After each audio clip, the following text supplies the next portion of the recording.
चलिए, नमस्कार मेरे प्यारे दोस्तों। काफ़ी दिनों से आप लोगों की मंशा भी रही है कि सर हिंदी पढ़ाएं। ठीक इसी संदर्भ में हम हिंदी पढ़ाने आपके पास उपस्थित हुए हैं। मेरे प्यारे दोस्तों, उम्मीद है आप बहुत अच्छे होंगे। फ़िलहाल आज की टॉपिक आप लोगों की है जिसका नाम है वर्णमाला। ठीक, वर्णमाला चाहे जो परीक्षा हो, लेखपाल, यूपीएसआई, ऑल वनडे एग्ज़ाम या पीसीएस स्तर तक भी वर्णमाला पूछा जाता है। आज वर्णमाला के बारे में जानेंगे। वर्णमाला है क्या, वर्णमाला के बारे में हमें क्या पढ़ना है, हमारे एग्जाम में क्या क्या पूछा जाता है। तो मित्रों, पहली बात लिखा है, इसमें दो शब्द दिखाई दे रहा है, एक है वर्ण, दूसरा है माला। एक है वर्ण, दूसरा है माला, अर्थात वर्णों की माला। अभी तक आप लोगों ने सुना होगा फूलों की माला होती है, आज आप देखेंगे वर्णों की माला। अर्थात ये जो वर्णों की माला है यही आपकी वर्णमाला है।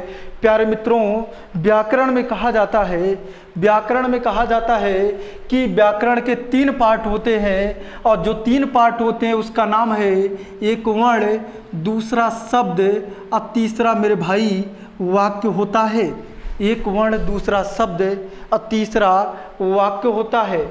आज हम सबसे न्यूनतम पॉइंट की बात कर रहे हैं, सबसे छोटी इकाई की बात कर रहे हैं, जिसका नाम है वर्णमाला। अर्थात हम वर्णों की बात करने जा रहे हैं। अब देखते हैं वर्ण होते कैसे हैं, वर्ण की प्रकृति क्या है। अरे भैया, ये रंग रूप में होते कैसे हैं, स्वाद इनका क्या है, अरे गोरे होते हैं, काले होते हैं, इन सब के बारे में हम जानेंगे वर्ण होते कैसे हैं। चलिए देखते हैं। वर्ण के संदर्भ में हमसे एक छोटा सा सवाल पूछा जाता है कि व्याकरण की, या कह सकते हैं भाषा की सबसे छोटी,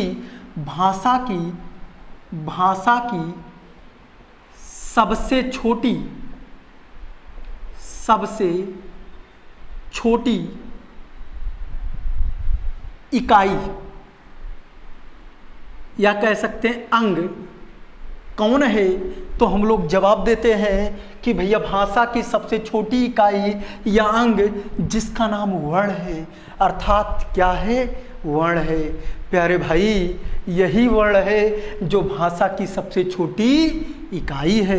अर्थात एक सवाल हमारे पेपरों में, जो यूपी टेट जैसे एग्ज़ाम में, या कह सकते हैं शिक्षक भर्ती परीक्षा जैसे एग्ज़ाम में हमसे छोटी यूनिट की बात पूछी जाए तो हम सीधे सीधे जवाब देते हैं कि छोटा यूनिट या छोटी इकाई जो है उसका नाम वर्ण है, उसका नाम वर्ण है। मित्रों, आपको हम कुछ इतिहास के बारे में बताना चाहते हैं। इसका इतिहास क्या रहा है, अर्थात वर्णों का इतिहास क्या रहा है, इनके बारे में हम कुछ जानते हैं। प्यारे दोस्तों, आज वर्णों के इतिहास के बारे में जान लेते हैं। भैया, जब कागज़ पेंसिल नहीं हुआ करते थे तो वर्ण नहीं होते थे, नहीं होते तो थे क्या। तो मित्रों, वर्णों की जगह जो होती थी, अर्थात वर्णों की जगह जो लेती थी, उसका नाम था ध्वनि, वॉइस। लोगों के पास, या कह सकते हैं लोगों को लिखना नहीं आता था, लोगों को केवल बोलना आता था। लोग बोलते थे, एक दूसरे से बातचीत करते थे, ज्ञान का आदान प्रदान करते थे। अरे बातचीत कई माध्यम से करते थे। कुछ लोग ज्ञान का आदान करते थे, कुछ लोग प्यारे बंधु कुछ और आदान प्रदान करते थे। आज इन्हीं संदर्भ में हम बात करने वाले हैं। तो मित्रों, कभी भी पूछा जाए आपसे कि भैया भाषा की सबसे छोटी यूनिट कौन है, तो हमारा जवाब आएगा वर्ण। लेकिन भाषा की सबसे छोटी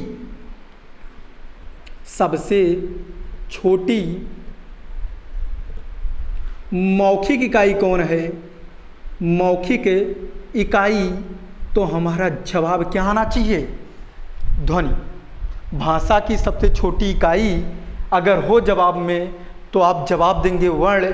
लेकिन जब भी एग्जामिनर पूछे कि भैया मेरे प्यारे साथी, भाषा की सबसे छोटी मौखिक इकाई क्या है, जब लोग बोलते थे उस समय उनकी यूनिट क्या होती थी,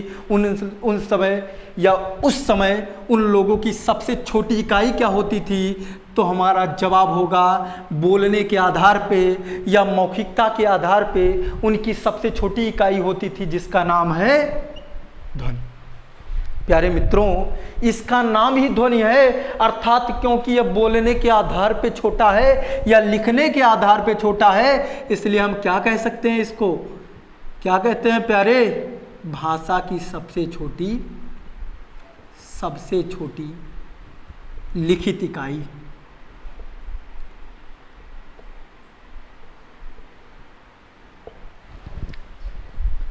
कंफर्म हो गया दोस्तों? एक बार फिर से देखते हैं, वर्ण क्या है, वर्णमाला क्या है। तो आप लोग जानते हैं वर्णों की माला, जैसे आप कहते हैं कि सर वर्णों को अगर क्रमबद्ध व्यवस्थित ढंग से लिख दिया जाए या सजा दिया जाए तो उसी को हम वर्णमाला कहते हैं। वर्णों को आप सजाते हैं, उसको सजाते हैं, पिरोते हैं, व्यवस्थित करते हैं क्रमबद्ध तरीके से, वही आपका होता है वर्णमाला। व्यवस्थित क्रमबद्ध तरीके से आप इसको इंगित करते हैं, यही होता वर्णमाला।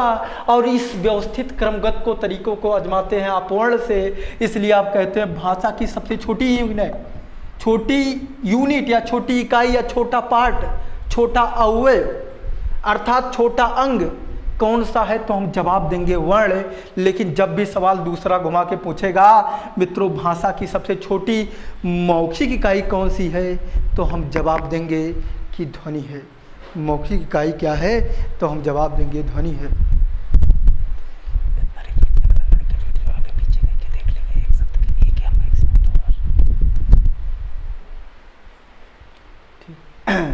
चलिए देखिएगा मित्रों, ठीक, हम देखते हैं कि अब आगे बढ़ते हैं। आपने देखा छोटी इकाई, मौखिकता के आधार पर छोटी इकाई। अब जरा हम बात करने वाले हैं इस शब्द के बारे में। प्यारे भाई, ये शब्द है क्या? अब देखिए, ये सबसे छोटा है, इसके बाद यह आता है, इसके बाद यह आता है। यही व्याकरण के 3 अंग हैं मित्रों। यह कहता है कि तुम छोटे हो तो मैं मध्यम हूँ, तुम छोटे हो तो मैं मध्यम हूँ, अर्थात मैं हूँ कौन? मध्यम। तो देखते हैं, कहता है कि भैया ऐसे वर्ण जिनका अर्थ निकले अर्थात हम लोग कहते हैं सार्थकता के आधार पर भाषा की सबसे छोटी इकाई,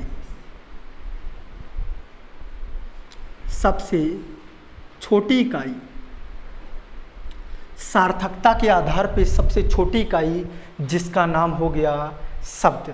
अच्छा, बड़ा भैया तो ये है वाक्य, ये तो देखिए सबसे छोटा भाई था, मध्यम भाई है, ये सबसे बड़ा भाई है। ये कहता है मेरा अर्थ निकलेगा, ये कहता मैं अर्थविहीन हूँ, लेकिन यह कहता है कि मैं पप्पा हूँ तुम दोनों का। अर्थात क्या है? यह बोलता है कि भैया भावार्थ के आधार पे, अर्थात जिसका भाव निकले,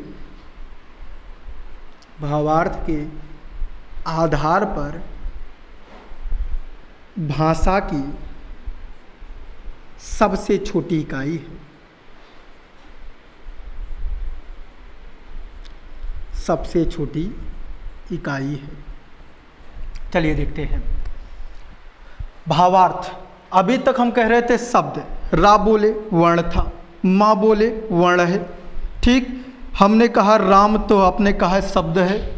हमने कहा कि राम घर जाता है, आपने कहा कहाँ जाता है, कहते हैं घर जाता। भैया कोई काम होगा या किसी से मिलने जा रहा है, जा कहाँ रहा है, घर जा रहा है। आपने कहा इन शब्दों को मिला दिए हैं गुरुजी आपने, अर्थात इन शब्दों को मिलाकर आपने एक बना दिया वाक्य। और गुरुदेव आपने इस राम में जो वर्ण को मिलाए हैं, जिससे आपने बना दिया है इसको, ठीक, इसको आप बना दिए हैं राम। अर्थात ये वर्णों का मेल है, ये शब्दों का मेल है। और ये बड़ा भैया है, इसका भाव निकलता है या भाव खाता है, लेकिन यह अर्थ बताता है। ये भाव खाएगा, ये अर्थ बताएगा, ठीक। अब आगे बढ़ते हैं। आपको कंटेस्ट हो गया, बड़ा है कौन, छोटा है कौन, मध्यम है कौन, भाव के आधार पे छोटा कौन है, सार्थकता के आधार पे छोटा कौन है। इन सब प्रक्रियाओं को सीखने के बाद थोड़ा हम आगे बढ़ेंगे। अब दो चीज़ आप जानिएगा। एक चीज़, पहला चीज़, भाषा के कितने अंग होते हैं? तो 3 अंग होते हैं, वर्ण, शब्द और वाक्य। व्याकरण के कितने अंग होते हैं? तो आप कहेंगे 3, वर्ण, शब्द और वाक्य। इसके बाद स्टप की बात करेंगे तो अब आगे की प्रक्रिया स्टार्ट होगी। वर्णमाला की खोज किसने की, वर्ण बनाया किसने, इन सब के बारे में हम लोग देखेंगे। ठीक, चलिए देखते हैं। वर्णमाला के खोजकर्ता कौन है, जनक कौन है, इनको बनाए कौन है, ये कितने प्रकार से होते हैं, ये कितने प्रकार के हैं, इन सब के बारे में हम सीखेंगे। फिलहाल हम आपको जो भी हिंदी पढ़ा रहे हैं वेद से बताएंगे, आपका आधार मजबूत कराएंगे। और जितना लेवल है आपका, आप कहेंगे कि गुरुजी हम पीसीएस का पेपर देना चाहते हैं, या आप एसआई का पेपर देना चाहते हैं, या आप यूपीपी एग्ज़ाम देना चाहते हैं, या आप अदर कोई भी स्टेट का एग्ज़ाम देना चाहते हैं जिसमें वर्णमाला पूछा जाएगा, इससे बाहर कुछ नहीं आएगा मित्रों। वादा रहा हमारा आपसे, इससे बाहर कुछ नहीं आएगा। लेकिन आपको समझना है, समय देना है। ठीक, समय देना है। चलिए देखते हैं वर्णमाला। अब वर्णमाला के जनक जो पिता माने जाते हैं उनका नाम है पाणिनि। पाणिनि महोदय, आप जानते हैं पाणिनि महोदय है कौन? पाणिनि महोदय है कौन? तो अरे भैया, जिन्होंने अष्टाध्यायी पुस्तक की रचना की है। अरे भैया, वही जिन्होंने महेश्वर सूत्र की खोज की है। अरे मित्रों, वही पाणिनि की बात की है जिन्होंने वर्णमाला बनाया है। आज हम इसी वर्णमाला के बारे में पढ़ने जा रहे हैं जो पाणिनि महोदय ने बनाया है। इसी के बारे में हम देखेंगे। फिलहाल आप 2 स्टेप देखिएगा। वर्ण होते कितने हैं? ठीक, वर्ण के प्रकार कितने होते हैं? जब भी कभी पूछा जाए वर्ण के प्रकार कितने होते हैं तो आप कहेंगे 2, स्वर और व्यंजन। वर्ण कितने प्रकार से? 2, स्वर और व्यंजन। 2 प्रकार से होते हैं, स्वर और व्यंजन। लेकिन वर्णों की संख्या कितनी होती है? मामला गड़बड़ा गया। वर्णों की संख्या कितनी होती है? मामला गड़बड़ा गया। भैया अभी तक प्रकार चल रहे थे, वर्ण कितने प्रकार, तो आपने कहा 2, गुरुजी स्वर और व्यंजन। ठीक, अब वर्णों की संख्या कितनी होती है? तो भैया बचपन वाली बात याद करिए, पहले पढ़ते थे वर्ण कितने। कुछ लोगों का जवाब आ रहा है ठीक कि 49 होते हैं सर, 49 होते हैं। कुछ लोग कह रहे हैं नहीं सर 52 होते हैं। ठीक, कुछ लोग तो भैया 44 कह रहे हैं। देखिए किसका सही है।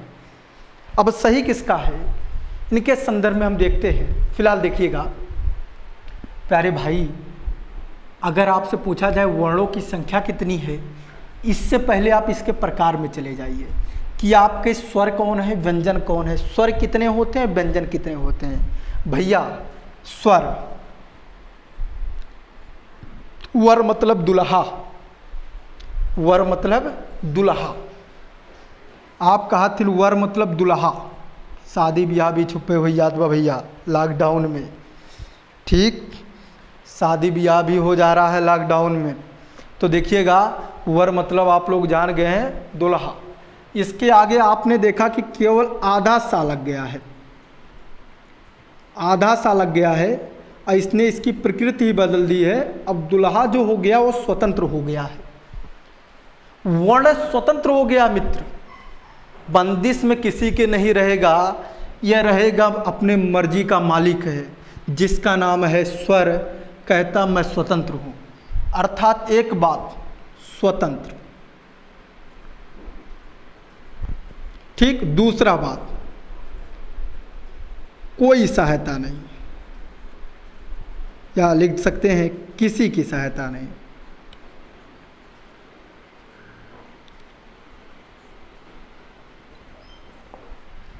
किसी की सहायता नहीं। कहते हैं ऐसे वर्ण जो स्वतंत्र होते हैं।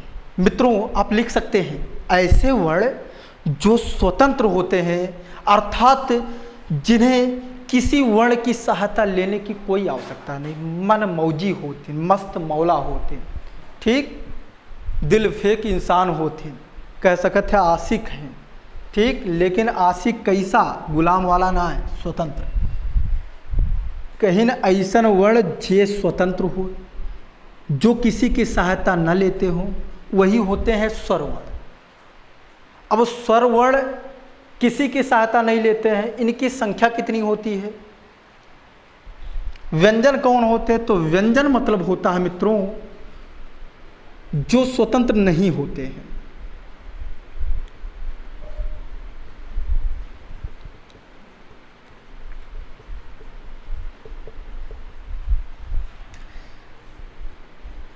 जो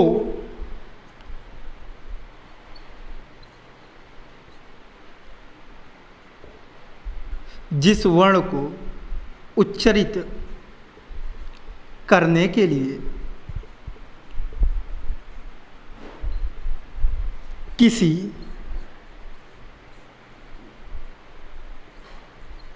स्वर वर्ण की जिस वर्ण का उच्चारण करने के लिए, मित्रों देखिएगा परिभाषा सही लिख लीजिएगा, कहते हैं जो स्वर की सहायता लेते हैं, स्वर की सहायता। एक लाइन में लिख देते हैं, कोई बात नहीं। कहते व्यंजन ये स्वतंत्र नहीं होते, गुलाम होते। किसके? स्वर के। स्वर के बिना अधूरे हैं, अर्थात ये कभी भी बोले जाएंगे तो किसकी सहायता लेंगे? स्वर की सहायता लेंगे। भैया ये स्वर के सहायता लेंगे हैं, लेकिन ये केहू की सहायता न लेंगे। अब बात यह है इनके संख्या कितना होते, तो संख्या की बात आओ तो कुछ विद्यार्थी कह रहे हैं गुरुजी बचपन में हम 13 पढ़ते रहे। कुछ जने कहते ना ही गुरुजी अभी तक हम कंपटीशन में 11 पढ़े। कुछ जने कहते नहीं 10 पढ़े हैं। सही के कर है? 13 वाले सही हैं, 11 वाले सही हैं या 10 वाले सही हैं? जरा देखिए जाए भैया, जब आप 13 पढ़ते थे बचपन में तो आप कहते थे आ ई उ री, ठीक, अर्थात लास्ट में आप कहते थे अंगा आ। अब वही आप बात करते हैं 11 कहते हैं तो कुछ लोग कहते हैं गुरुजी अंगा आ नहीं लिख जाएगा। 10 कहते हैं तो कहते गुरुजी अब डाउट में आ गए हैं, 10 कैसे होते हैं। फिलहाल व्यंजन को छोड़कर हम स्वर के बारे में बात कर रहे हैं। 13 किस आधार पे सही होगा, 10 किस आधार पे सही होगा? मित्रों देखिएगा, आप स्वर लिखते हैं तो बड़े प्यार से कहते हैं आ ई उ री, ए ओ औ। फिर कहते हैं अंग आ। अर्थात एक बात है, लिखते थे कितना? 13। लिखते थे कितना? 13। तो लेखन के आधार पर स्वर कितने हुए? लेखन के आधार पर स्वरों की संख्या कितनी हुई? संख्या 13 हो गई। लेखन के आधार पर स्वरों की संख्या हो गई कितनी? 13। जरा बात करते हैं 10 क्यों होते हैं मित्र, 11 क्यों होते हैं? अब आपको कंटेस्ट हो जाना चाहिए। एग्जामिनर साहब अगर पूछें कि लिखित के आधार पे आप लिखते थे बचपन में कैसे और कितने होते थे स्वर की संख्या, तो आप कहेंगे गुरुजी लेखन के आधार पर स्वरों की संख्या 13 होती है। अब आगे बढ़ते हैं। 11 क्यों माना गया? जब धीरे धीरे बड़े हुए तो एक दिन सम्मेलन हुआ प्रयाग में। सम्मेलन करता कौन थे ये जानना निर्भर नहीं करता। सम्मेलन किस मकसद से हुआ पहले ये जान लेते हैं। कहें भैया आज तक हम परिभाषा स्वर की पढ़े हैं तो उच्चारण करते थे भैया जो स्वतंत्र होते हैं, ऐसे वर्ण जिनका उच्चारण करते समय किसी वर्णों की सहायता नहीं लेनी पड़ती है, अर्थात अपने मन मालिक होते हैं। लेकिन जब इनका उच्चारण हुआ तो बोला गया आ, थोड़ा दीर्घ बोला गया, कहे दीर्घा, ई कहे दीर्घी, उ दीर्घु, री फिर कहे ए ओ औ। इधर कहे अंगा, घर के सबसे नंगा लड़का अंगा।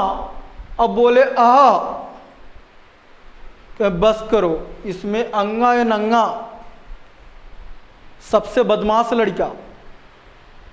घर के सदस्य की बात नहीं मानता है।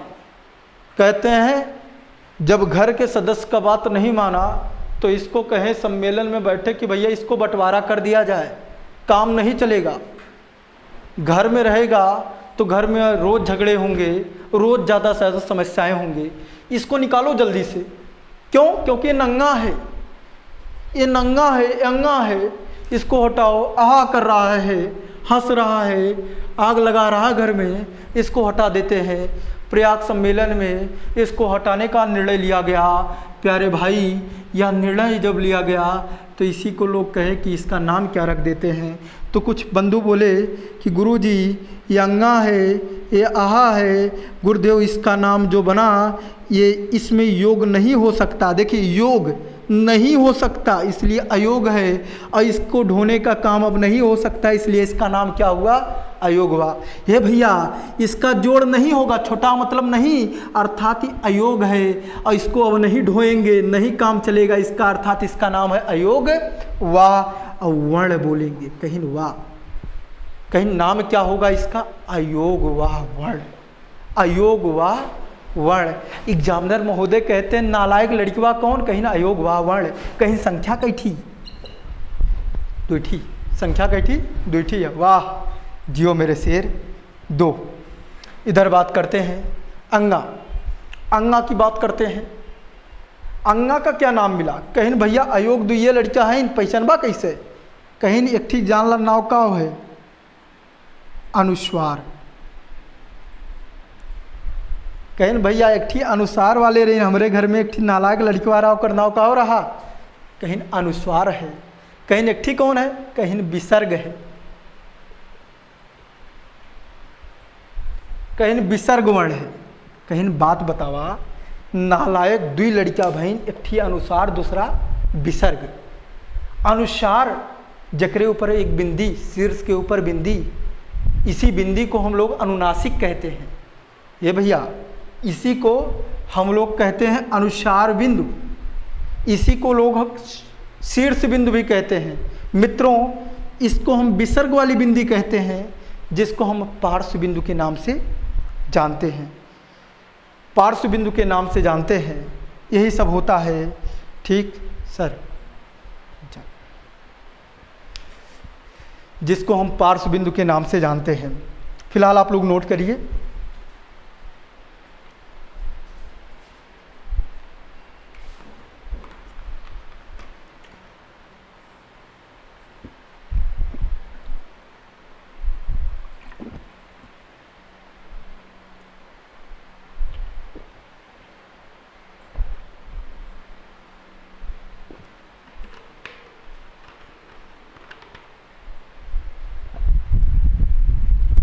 चलिए देखते हैं। नोट हो गया? नालायक 2 लड़के, एक अनुसार वर्ण, दूसरा विसर्ग वर्ण। कोई दिक्कत होगी तो कमेंट में बताइएगा, समस्याएं दूर किया जाएगा। और क्लास कैसा लगा है? अच्छा है, बेहतर है, सबसे बढ़िया है? आप लोग वोट करिएगा प्लीज़। चलिए देखते हैं आगे। अयोग वाह वर्ण संख्या 2, एक अनुसार वर्ण, दूसरा विसर्ग वर्ण। अब आप कहेंगे कि सर जी अब सदस्य संख्या जो बची है 11, अब हम लोग पहचानेंगे क्या? जरा देखते हैं। अब हम दूसरा सवाल करेंगे, स्वरों की संख्या कितनी है?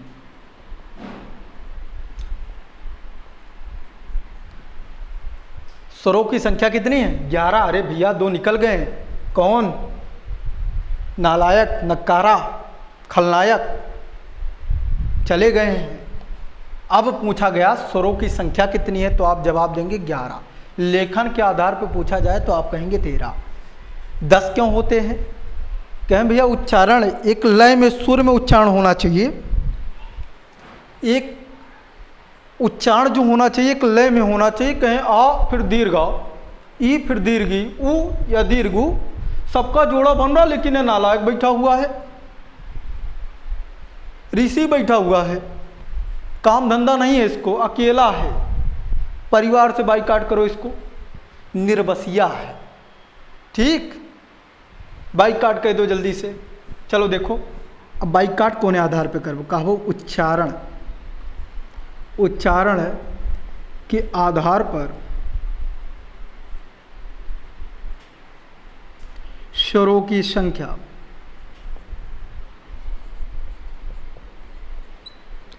दस। किसको नहीं लिया गया? री को। लेखन के आधार पे कितने? 13। स्वरों की संख्या कितनी? 11 भाई। 10 किसके आधार पे? उच्चारण के आधार पे। चलो ठीक है, डाउट भी दूर हो गया। आगे बढ़ते हैं। डाउट भी दूर हुआ, आगे बढ़ते हैं।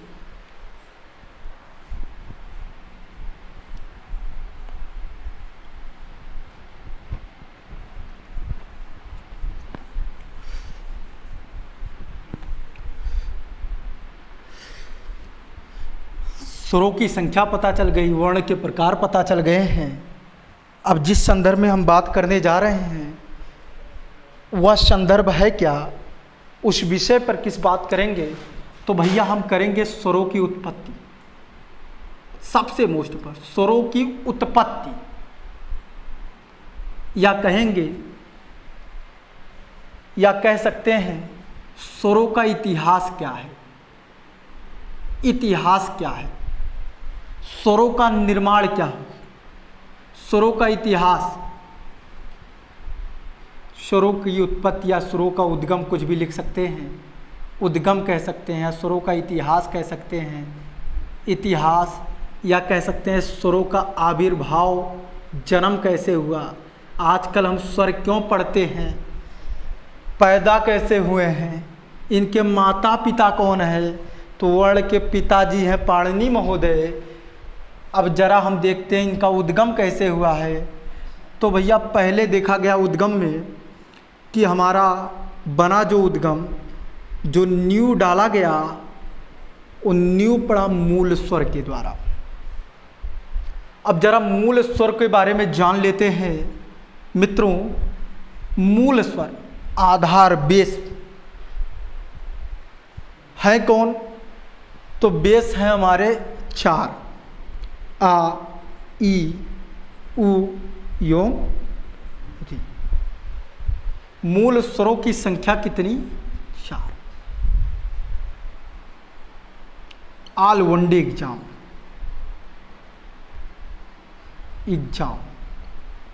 यूपी बीएड का परीक्षा होने वाला है, मूल स्वर पूछा जाता है। फिलहाल कई बार पूछा गया है। आप पुलिस के पेपर देने जाए तब भी मूल स्वर पूछा जाएगा। मूल स्वर या मौलिक स्वरों की संख्या कितनी है, इनके बारे में आपको जानना होगा। मूल स्वर है 4, आ, ई, उ, यो, री। कितने हैं? 4 है भैया। आगे बढ़ते हैं। इसके बाद इन्हीं से मिलके सभी स्वरों का निर्माण हुआ, जिनको हम कहते हैं संधि स्वर। संधि मतलब मिल गए हैं, जुड़ गए हैं, शादी ब्याह हुई है। और जैसे मिलिन जुड़िन लड़किया पड़किया बहन, तैसे कहे ना भैया परिवार वाला हो गए हैं, अकेले सिंगल ना बहन। नाव के मूल स्वर 4, बहन पैदा के बनाई संधि स्वर। संधि स्वर जितना जने हैं, क्या परिवार, ईश्वर कितना रहा? 11 ना। ये भैया बड़ा, बड़ी, बड़ाऊ, ए, आए, ओ, आओ। लेखन पे ना जाया, देखा जल्दी में लिख दिए ही। आ, ई, उ, ए, ओ, आओ। प्यारे, ये संधि स्वर है। कहीं भैया हमरो नाव कुछ है, कहीं काहे ना दीर्घ स्वर, कहीं कहाँ पूछा गया रहा, कहीं युवा विकास कल्याणी अधिकारी में आए रहे। ये भैया युवा विकास कल्याण अधिकारी में पूछा गए रहे। और कल्याण तब हुई जब तक इनका न जनबा जान ला, जाने के बाद ना जाने के ना बा जाने के है। दीर्घ स्वर वास्तव में होत इनका 3 थी। कहीं अंक नाव, कहीं नहीं चारों। एक नाम है संयुक्त स्वर। का नाम है? संयुक्त स्वर। कहीं पूछा कहाँ गए रहे, कहीं मंडी परिषद, कहीं और कहाँ, कहीं लोअर में बहुत दिन से आवत है, लोअर पीसीएस, कहीं अब बतावा, कहीं अब की बार है यूपीएसआई के, लेखपाल के पूछा जाब जे देखी वही काई। भैया लाइक कह दिया और शेयर कह दिया, गुरु दक्षिणा यह है। वास्तव में प्रचार करा खूब जम के, ठीक लागत है तो लाइक करा और ना ठीक लागत बा तो डिसलाइक करा। ठीक, हाँ। अब इधर देखा, बड़ा बड़ी बड़ाऊ ए ऐ ओ औ। दीर्घ स्वरों की संख्या कितनी मूलतः 3। कि मैं आ रहा युवा विकास कल्याण अधिकारी में। भैया ए ऐ ओ औ संयुक्त स्वर किसमें पूछा गया था? मंडी परिषद लोअर पीसीएस में। स्वरों का उद्गम के इतिहास का है, आविर्भाव कैसे भय बा? दुई ठी भय बा, एक ठी मूल बना, एक ठी बनाइए, जोड़ के बनाए दिए। मूल के संख्या 4, संधि के संख्या 7, दीर्घ स्वर कितना 3, संयुक्त स्वर कितना 4, स्वर कितना 11, लेखन के आधार पे कितना 13। अरे हे भैया उच्चारण के आधार पे कितना 10 10 10। ठीक, बस बहुत बढ़िया, नोट कैला। ठीक, इसी के साथ क्लास का समापन किया जाता है। अब आगे की पढ़ाई अगले क्लास में देखेंगे। जय हिंद मित्रों।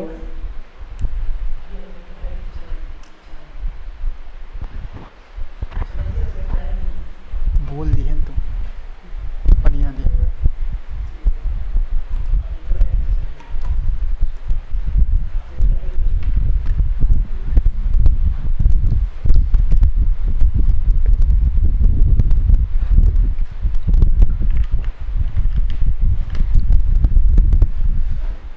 चलिए मित्रों, देखिए कुछ तकनीकी समस्या के कारण ऐसा हुआ। ठीक, जय हिंद पहले बोल दिए हैं और क्लास अभी चलनी है, अभी समय है, कुछ मिनट बाकी हैं, देख लेते हैं, कुछ और देख लेते हैं मित्रों। चलिए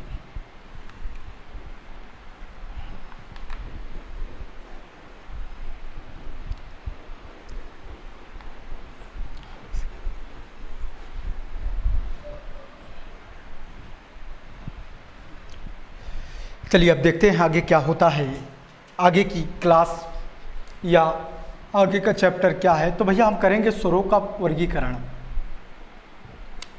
कर देते हैं। वर्गीकरण करने लगे तो ऐसे एक व्यक्ति आकर बोलने लगा कि ये भैया मात्रा के आधार पर वर्गीकरण कह दो या उच्चारण के आधार पर वर्गीकरण कह दो जल्दी से। आधार पर स्वर के वर्गीकरण।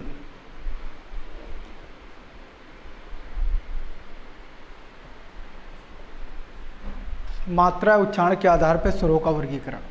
चलिए, मात्रा या उच्चारण के आधार पर स्वरों का वर्गीकरण। नंबर 1,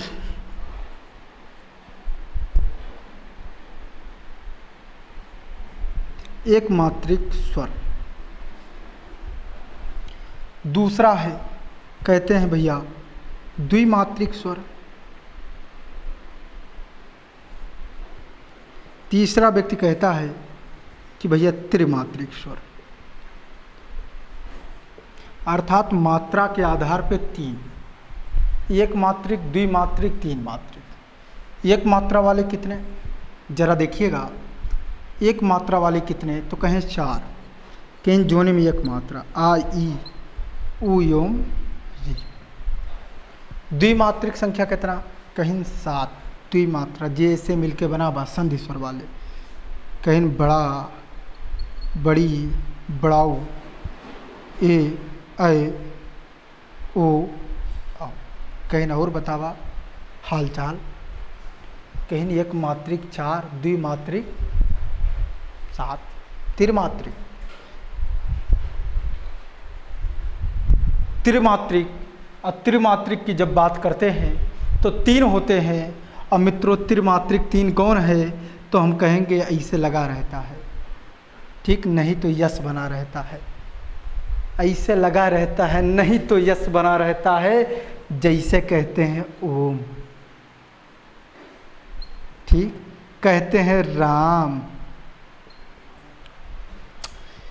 देखिए मात्रा के आधार पर 3, एक मात्रिक, द्विमात्रिक, तीन मात्रिक। एक मात्रिक में 4 आ ई उ ई, द्विमात्रिक में 7 आ ई उ ए ऐ ओ औ, त्रिमात्रिक में 3 मात्रा जो तेज से चिल्लाते हैं ना, कहते हैं कलुआ रे, कलुआ, भलुआ, सोनुआ, वाह कहते ध्वनि आती है।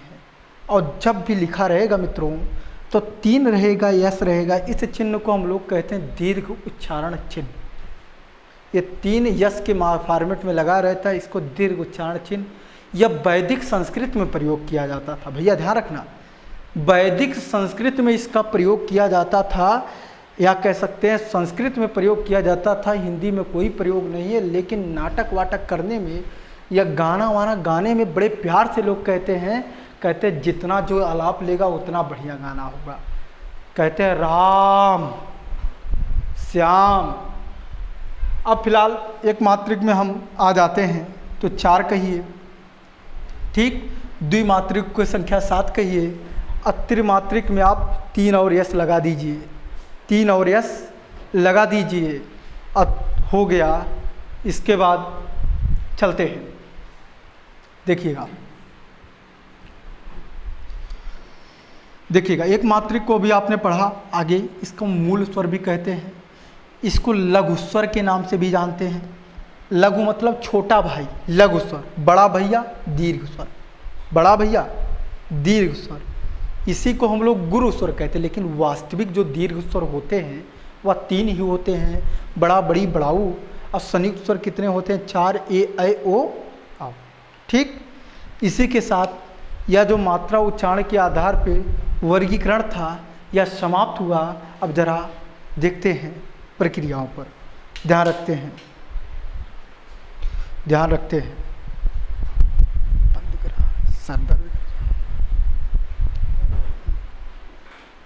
चलिए मित्रों, अब इसी के साथ जय हिंद बोलते हैं। थोड़ा स्वास्थ्य नहीं ठीक है, आगे देखते हैं। लाइक शेयर कमेंट जरूर करिएगा और बताइएगा कैसा रहा क्लास आपका, ठीक। इसी के साथ विदा लेते हैं। जय हिंद।